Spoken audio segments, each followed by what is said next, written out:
Although all of our iPad sessions will indeed cover various iPad features and many of them specific iPad apps, I really want to share with you what's on my iPad. I also want to talk briefly about using other accounts because if you listen to session number 2 of our course iPad for All Computing, you know that we've discussed the importance of having an iCloud account, and I stand by that. I believe that's the most important. You want to make sure you're signed into iCloud with your Apple account and so forth, formerly called Apple ID. But it is possible that you may want or need to use other types of accounts on your iPad as well. So we're presenting this short bonus session to discuss these various things. And I'd like to begin with what's on my iPad.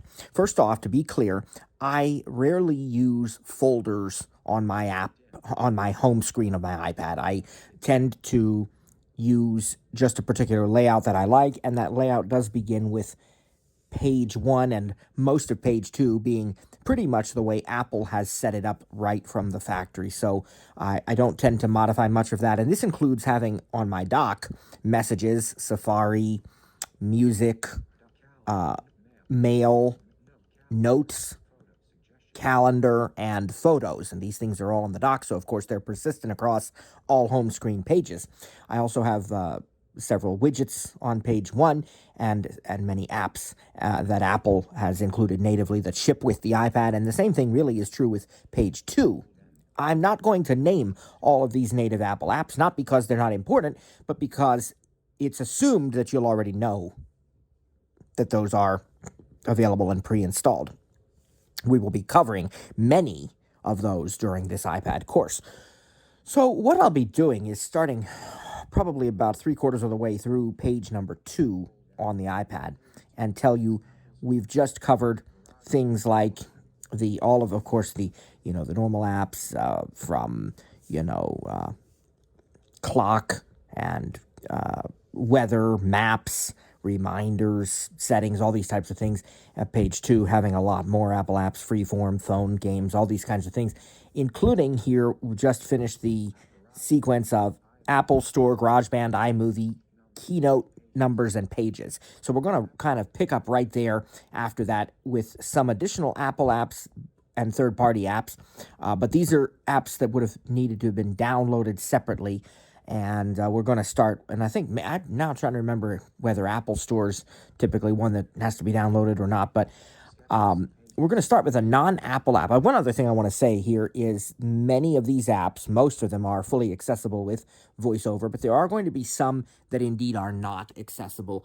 We have a variety of listeners, of course. Some of you are VoiceOver users and some of you are not. So I think you'll find something you like in this list. These are not required for the class, but want to share with you what I have here. So right after the Keynote numbers and pages, I have a third-party app here called Sketches School. Not really something you'd think of as VoiceOver accessible, but a free, very easy to use sketching and drawing app with different sketching tools, and it works great with Apple Pencil, and it is something that is especially great for families with kids and folks who are just getting into drawing, teaching and educational environment, young people, and so on. So Sketches School. The next one is the Apple app Swift Playground that we're going to touch on near the very end of our course this year. It is a basic coding and app development platform. The sort of foundational stuff, you can actually develop apps with this, but you can also go on to Xcode for Mac if you want to do that as well. I also have the Apple game Texas Hold'em here. I do believe it's pretty accessible, though I don't really know how to play that, but it is here. Now, page 3. We start with the Apple Support app. It's just called Apple Support. I do highly recommend it, just in case you want to have it. We've got some of the Creator Studio apps here. Final Cut Pro, Logic Pro. Then we have Final Cut Camera, which allows us to use this device as a camera for another iPad or what have you that has Final Cut on it and record directly to it. And possibly with a Mac even. I don't know for sure, but I do have that. And then we have Pixelmator Pro, which is the Apple design app that allows you to do photo editing, but also various types of drawing and paintbrushes and design with or without templates, layer based editing, really powerful design features.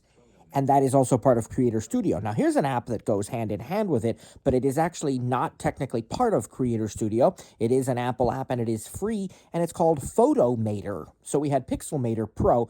Now we have Photomator. This is the real heavy photo editing if you want to do, for example, batch edits, color adjustment and cropping and watermarks and other types of things on, let's say, 100 photos. At once or something, even maybe from an external drive and bring them on over or something. So Photomator and Pixelmator Pro are going to kind of go hand in hand. This is more the real deep editing type stuff in Photomator. Now we have some apps that work very well with Siri and on their own as well. We have Yelp, which is the business finder. I mostly use maps for finding restaurants and businesses and so forth, but Yelp does give you some nice ways to look around what's near you or in other places. Open Table for restaurant reservations integrates beautifully with SIRI and with Apple Maps. Here's the Fandango movie ticket app. Lets you see what's in theaters in your location as well, what's playing near you or in other places. Here's Starbucks. Order a cup of coffee. Here's Wikipedia, which does work with SIRI, because if you ask, about an event, there's typically a button or link right in the Siri interface that allows you to go directly to Wikipedia to learn more. But I also have another app here called Wikipanion. So it's wiki and then panion, like companion. And this is one that I actually prefer to use when I'm doing a lot of searching or browsing on Wikipedia.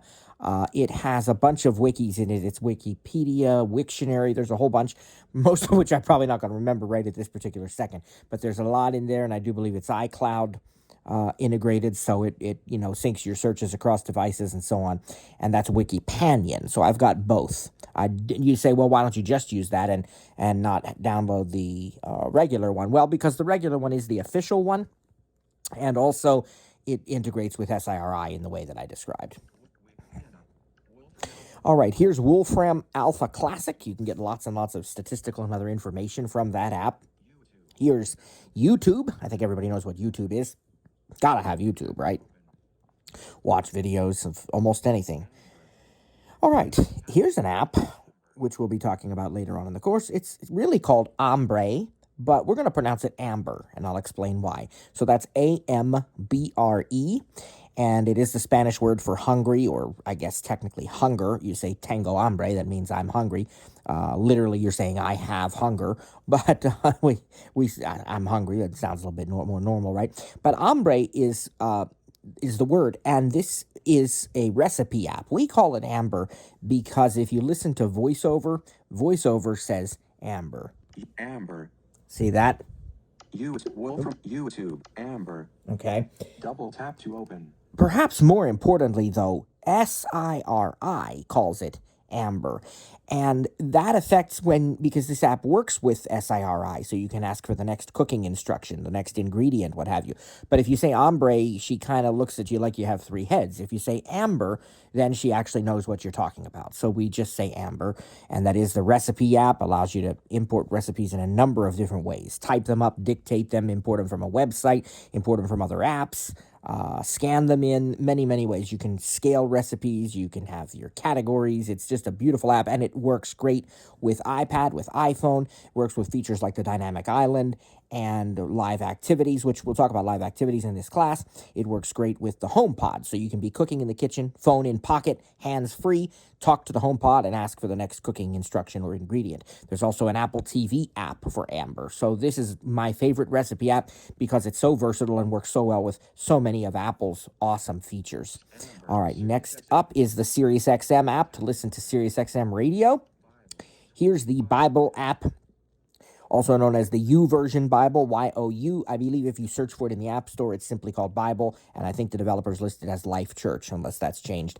It is an awesome app for reading the Bible in many different versions and translations, but also lots of devotionals, verse of the day, and many other great things. So I like this app a lot and use it regularly. Here's an app called Tasty. This is another app that does have recipes and so on in it. It's called Tasty. And then we have Epicurious, yet another app with recipes, and you can save them to your recipe box and so on. Here's Home Designed 3D. Lets you work with designing homes, the interior, the exterior, putting furniture in different places, see how it'll look, maybe a garden. Oh, I don't know, all kinds of things with Home Design 3D. Now, here's a few apps for food delivery, DoorDash and Taco Bell, both right here. I have more on my phone, but I do have those two on the iPad. Here's a few shopping apps, Walmart and Best Buy. Next up, we go into our TV streaming apps. Now, I use the TV app or the Apple TV app for most things, and I can get to my other services through that app. But that app is going to be, the TV app is going to be on page 1, because remember, that's one of the ones that comes from Apple, ships with the iPad, and I told you that I kept that sort of intact, the order that Apple had things in. So the TV app is not here, it's on page 1. Here we have HBO Max, Netflix, Peacock, Hulu, Disney Plus, and Discovery Plus. And that's going to take us to the end of page 3. Moving on, we're going to go on to page 4. Now, on page 4, we're going to have a series of apps here. I'll talk about a few of them that are not all that accessible, but that family members do use or might use for designing things with me and so on. We have Sketchbook, Art Studio Pro, Brushes, Procreate Dreams, Canva, and then we'll go on and talk about some that are accessible. But let me just describe a few of these here. In particular, Art Studio Pro is kind of one of the very, very first art-related apps that I ever had, and it's supposedly excellent for doing different types of drawing and designs and so forth. Now, again, we have Pixelmator Pro, and I think that would be the way we'd go for most serious, heavy design work. But this is one you can kind of play around with. And then Brushes is a very lightweight painting app. You can play with lots of paintbrushes and different colors and so forth. More along the lines of just a fun hobby sort of app rather than a professional grade app. So that's why we have left Brushes on here.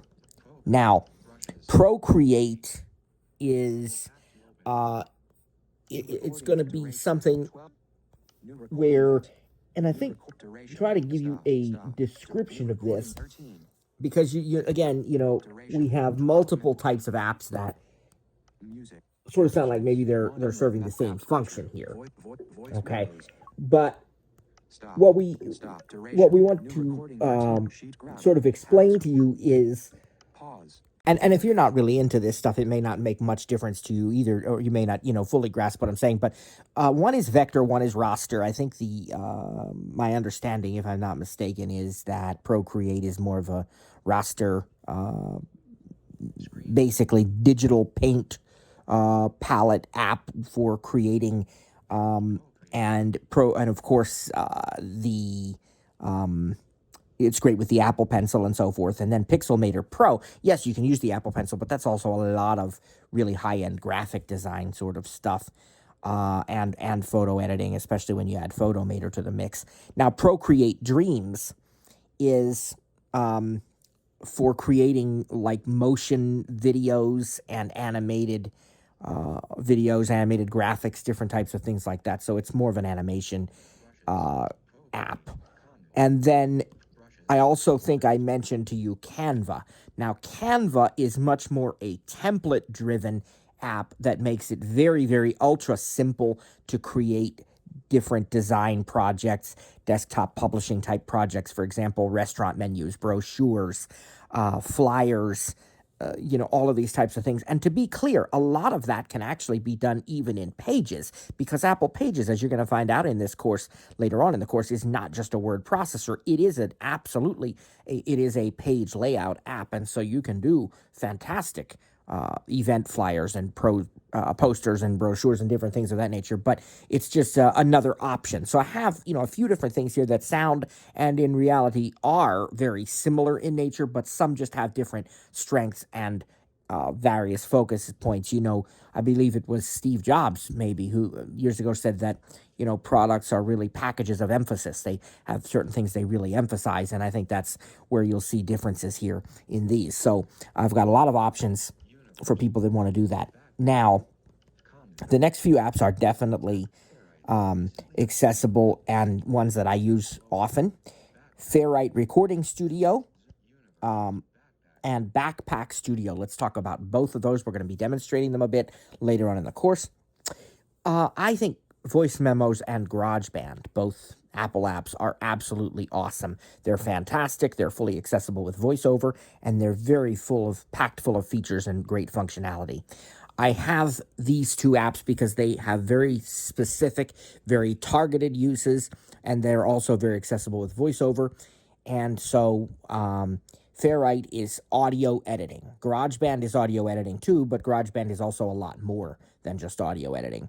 Fairlight really is an audio editor, and I use it for editing projects, multi-track projects, that type of thing.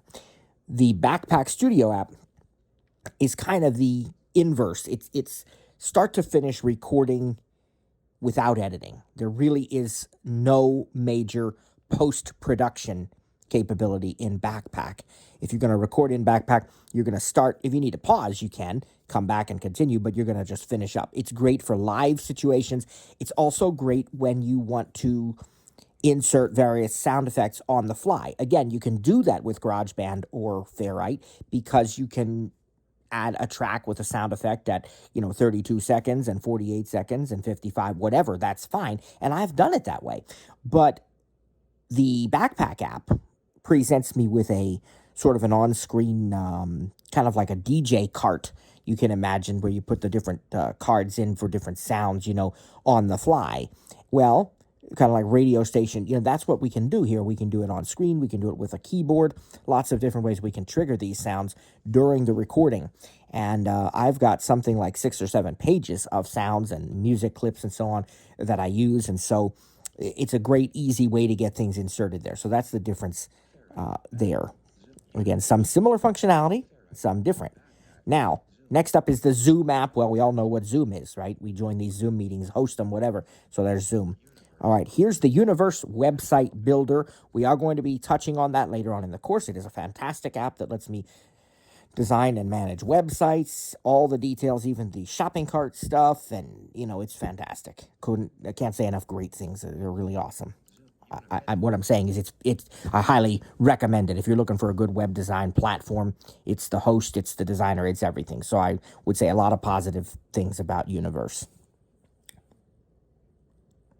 Next up, I have an app called Video Converter, and this app allows me to convert video files to different formats, or even to convert a video file to an audio file if I need to extract audio from a video. Here's the Meta Business Suite and the regular Facebook app. Here's the 11 Labs AI voice generator, which I've used to create some really awesome voice audio projects. Of course, ChatGPT integrates beautifully with SIRI, but I do have the app right here. Here's the Duolingo language learning app. Say that 3 times fast. And here's an app called JotForm. JotForm allows me to create forms, distribute them, link to them from my website, share them in other ways. We use this in particular for our Christian event we have each summer, known as the Bedford County Faith Summit. And now, here is the My AT&T app, because I do have an AT&T cellular plan on this iPad, and so I can manage that if I need to update payment info or anything, check my balance, whatever. That's there. Now, I have one folder that I do have here. It's the Apple Arcade folder, and it's got 19 apps in it. I'm going to go ahead and open it up. I will preface this by saying that most Apple Arcade apps are not fully accessible. Apple gives the developers the framework, but these are high-end, very high-quality graphic games, and they're beautiful for people who can see them. But I have sighted family who does like to play them, and so if you've got sighted family, or maybe you yourself are sighted, I'm going to let you know which ones we have on this iPad. So let's tell you very quickly. The first one's called What the Car. Here's Disney Spellstruck. Cricket Through the Ages, Ballistic Baseball, Master Chef, Song Pop Party. You can, I think that one is the one where you can name that tune kind of thing. Here's Pac-Man Party Royale, Crossy Castle, What the Golf, Zookeeper World, Sneaky Sasquatch, one of the most popular Apple Arcade games, Crayola Create and Play, Pro Tour Golf, and this one's called It's Literally Just Mowing, and of course it's the Plus edition because it's Apple Arcade. Boggle, I think this is Talking Tom Blast, and then we have My Deer Farm Plus, Rodeo Stampede, The Oregon Trail, very familiar game for many people, and that's it for Apple Arcade. Let's close that folder and continue. Next up, I've got a series of, okay, here's a cool app called The Elements. It's based on a book by the same title. It has tons of information about the periodic table, full, beautiful visuals on the periodic table and chemical reactions and things of that nature. So it's a great chemistry app. And here's a very high-end flight simulator known as X-Plane from Lamina Research. Now, some apps that are not necessarily accessible, some of them might be, others not so much, but they are really on here for nostalgia reasons because it's my first iPad. I got some of these apps and my kids used to really like to play with them. Sometimes we still do just for fun, especially my son. He was the first one to have an iPad because he's older than my daughter, so he had it when he was only, 3? They came out with the iPad, something like that.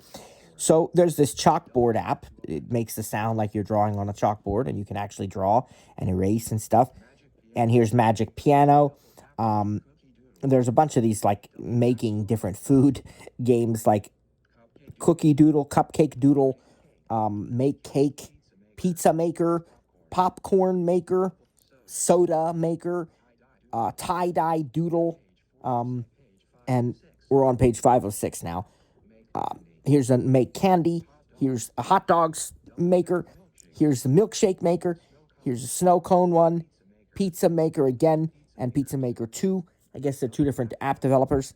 Here's Frozen Treat Maker. Here's Lollipops. And here's Hair Color Booth. And Cotton Candy. Crazy Shave. And then Marshmallows. Corn Dogs. Candy Bars. And then Fair Food Maker, which has a lot of different foods in it. And this one is Islands. This is the firefighting sprinkle splashing game called Islands on the home screen. And then here's Sky Guide, which allows us to actually view and get information about different planets and stars and other things in the sky that we might be seeing. Now here's Akinator. You can use this with VoiceOver. It's the guessing. Basically, you think of a person or a fictional or real person. It doesn't matter. It can be a character. And Akinator tries to guess who it is you're thinking of by asking you a series of questions. And quite often, Akinator gets it correct. All right, here's Heads Up. That's also a fun sort of party game. There are family modes, so you can play, because I think I've heard that there may be some, questionable stuff if you get into other modes, but we keep it in the family mode or the kid mode, whatever it is, and it's a lot of fun to play. What you do is you kind of use it like charades, right? It shows you something, and you keep it turned towards you, and you try to, other people ask you questions. Or I think I'm saying it wrong. I think it's the reverse of that. I think you turn it away from you, and the other people see it, and you have to ask questions about yourself, more like headbands, if I remember right. So if you had, like a cat or a pickle or something, and you'd turn away and you'd say, am I an animal? Well, yes. Am I, in the zoo? No. Am I a house animal? Yes. And you'd get to cat, something like that. All right. This is called Myst, M-Y-S-T. This is one of the first games I had ever on a modern computer, although it wouldn't be modern today, but was modern with Windows whatever at the time.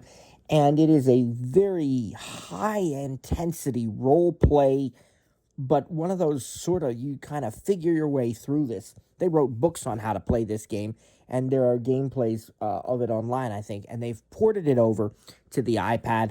So I have missed. There was also a sequel to it, Riven, but I don't think I have that one installed, although they do have it in the App Store. Here's Quizoid. Now that's an accessible game, and lots of trivia kind of stuff. And here's Riddle Quiz, which is more like brain teasers. Here's 5 Second Guess, which is like rapid fire. Like you have to name. Let's say it would say like name 3 summer fruits. You get 5 seconds. It's harder than you think. Here is Sketch Party, which is a game that works with an Apple TV companion app, and basically it's like win, lose, or draw. So you draw with an Apple Pencil or your finger on the screen of the iPad, and it shows up on the TV what it is you're drawing. But only you can see the clue of what you're supposed to be drawing. Everyone else only sees the image and has to guess what it is that you are drawing.